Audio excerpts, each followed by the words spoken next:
ಕನ್ನಡ ವಾಹಿನಿಗೆ ಸ್ವಾಗತ. ಬಹುನಿರೀಕ್ಷಿತ ಹಾಸನಾಂಬ ಜಾತ್ರಾ ಮಹೋತ್ಸವಕ್ಕೆ ಅಧಿಕೃತವಾಗಿ ಚಾಲನೆ ದೊರೆತಿದ್ದು, ಜಾತ್ರೆಗೆ ಜಾನಪದದ ಮೆರುಗು ನೀಡಲಾಗಿದೆ.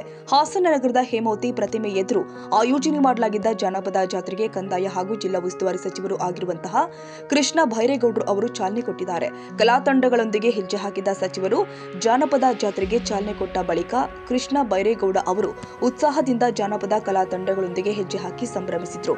ಅದೇ ರೀತಿ ಸಂಸದರು ಆಗಿರುವಂತಹ ಶ್ರೇಯಸ್ ಎಂ ಪಟೇಲ್ ಹಾಗೂ ಶಾಸಕ ಕೆಎಂ ಶಿವಲಿಂಗೇಗೌಡರು ಕೂಡ ಕಲಾ ತಂಡಗಳೊಂದಿಗೆ ಕುಣಿದು ಕುಪ್ಪಳಿಸಿ ಜಾತ್ರಾ ಮಹೋತ್ಸವದ ಸಂಭ್ರಮವನ್ನು ಇಮ್ಮಡಿಗೊಳಿಸಿದರು.